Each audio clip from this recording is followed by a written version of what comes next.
ನಮಸ್ಕಾರ ಎಲ್ಲರಿಗೂ. ನೀವು ನೋಡ್ತಾ ಇದ್ರೆ ಕ್ರಿಕೆಟ್ ಜಗತ್ತು ಮತ್ತೊಂದು ವಿಡಿಯೋಗೆ ಸ್ವಾಗತ ಸುಸ್ವಾಗತ. South Africa second test match day 1 post match ಅನಾಲಿಸಿಸ್ಗೆ ಸ್ವಾಗತ ಸುಸ್ವಾಗತ. ಡೇ 1 ಆಲ್ಮೋಸ್ಟ್ ಪೂರಾ ಟೆಸ್ಟ್ ಮ್ಯಾಚು ಡೇ 1 ಮುಗಿಯೋ ಥರ ಇತ್ತು. ಹಂಗೂ ಇಂಡಿಯಾ ಸ್ವಲ್ಪ ಜಾಸ್ತಿ ಬ್ಯಾಟಿಂಗ್ ಆಡಿದ್ರಿಂದ ಇನ್ನು ಡೇ 2ಗೆ ಕಂಟಿನ್ಯೂ ಆಗಿದೆ. ಬಟ್ ಡೇ 2ದಲ್ಲಿ ಈ ಇನ್ನಿಂಗ್ಸ್ ಪಕ್ಕ ಮುಗಿಯೋ ಥರನೇ ಇದೆ.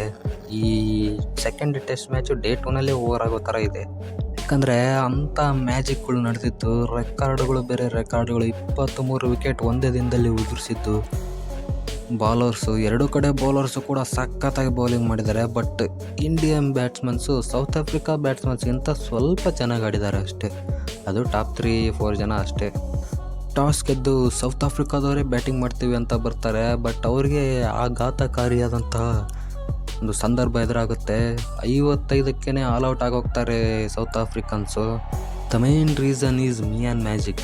ಇನ್ನೇನಿರುತ್ತೆ, ಸಿರಾಜ್ ಅಣ್ಣ 6 ವಿಕೆಟ್ 15 ರನ್ಗೆ 9 ವಿಕೆಟ್ಗೆ ಅವರು 5 ವಿಕೆಟ್ನ ಎತ್ತಕೊಂಡ್ಬಿಟ್ಟಿದ್ರು. 5 ವಿಕೆಟ್ಸ್ ಆಲ್ಸೋ 9 ರನ್ಗೆ ಎತ್ತಕೊಂಡಿತ್ತು. ಅಲ್ಲೇ ಅಂತ ರೆಕಾರ್ಡ್ ಆಗೋಗಿತ್ತು ಸಿರಾಜ್ ಬೈದು.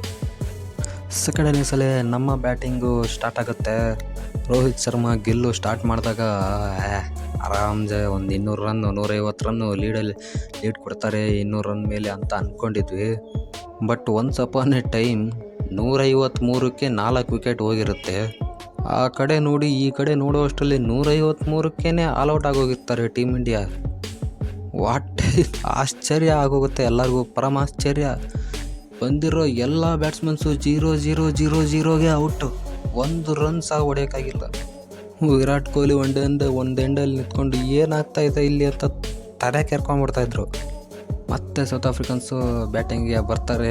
ಡೇ 1ನಲ್ಲೇ ಥರ್ಡ್ ಇನ್ನಿಂಗ್ಸ್ ಕೂಡ ಸ್ಟಾರ್ಟ್ ಆಗೋಗುತ್ತೆ.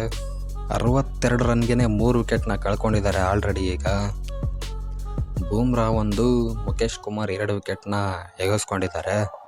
ಇವತ್ತಿನ ದಿನ ಬಂದು ಮತ್ತೆ ಸಿರಾಜಣ್ಣ ಅವರ ಕರಾಮತ್ತನ್ನು ತೋರಿಸಿ ಬೇಗ ಆಲ್ಔಟ್ ಮಾಡಿದ್ರೆ ಸ್ವಲ್ಪ ಚಾನ್ಸ್ ಇದೆ ಇಂಡಿಯಾಗೆ ಗೆಲ್ಲಕ್ಕೆ. ಇಲ್ಲವಾದರೆ ಈ ಮ್ಯಾಚನ್ನು ಸಹ ಟೀಮ್ ಇಂಡಿಯಾ ಸೋಲುವ ಎಲ್ಲ ಲಕ್ಷಣಗಳು ಕಾಣಿಸ್ತಾ ಇದೆ. ಆಲ್ಮೋಸ್ಟ್ ಏನಾದರೂ ಸೌತ್ ಆಫ್ರಿಕಾ ಈಗ ಮಿಕ್ಕಿರೋ ಬ್ಯಾಟ್ಸ್ಮನ್ಸ್ ಏನಾದರೂ ಸ್ವಲ್ಪ ಬ್ಯಾಟಿಂಗ್ನ ಚೆನ್ನಾಗಿ ಆಡಿಬಿಟ್ಟು 150-200 ರನ್ನ ಟಾರ್ಗೆಟ್ ಕೊಟ್ಟರು ಅಂದರೆ ಹೆಂಗೆ ಚೇಸ್ ಮಾಡ್ತಾರೆ ನಮ್ಮ ಟೀಮ್ ಇಂಡಿಯಾ ಅಂತ. ಟೀಮ್ ಇಂಡಿಯಾಗೆ ಅಷ್ಟನ್ನು ಚೇಸ್ ಮಾಡೋ ಎಬಿಲಿಟಿ ಇಲ್ಲ ಅಂತ ಅಲ್ಲ, ಅದಕ್ಕಿಂತ ಜಾಸ್ತಿ ರನ್ ಕೊಟ್ಟರು ಚೇಸ್ ಮಾಡಿ ಬಿಸಾಕ್ತಾರೆ. ಬಟ್ ನಿನ್ನೆ ಆಡಿರೋ ಮ್ಯಾಚಲ್ಲಿ ಅವರು ಔಟ್ ಆಗಿರೋ ರೀತಿಗಳನ್ನ ನೋಡಿದ್ರೆ ಹಂಗೆ ಅನಿಸುತ್ತೆ. 2024 ಸೋಲಿನಿಂದ ಸ್ಟಾರ್ಟ್ ಆಗೋದು ಬೇಡ, ಟೀಮ್ ಇಂಡಿಯಾ ಗೆಲ್ಲಿ ಅಂತ ಹಾರೈಸೋಣ. ಅಪರೂಪಕ್ಕೆ ಕನ್ನಡದಲ್ಲಿ ಮಾಹಿತಿಯನ್ನ ಕೇಳಿದ್ದಕ್ಕೆ ಕನ್ನಡಿಗರ ಪರವಾಗಿ ತಮಗೆ ವಂದನೆಗಳು.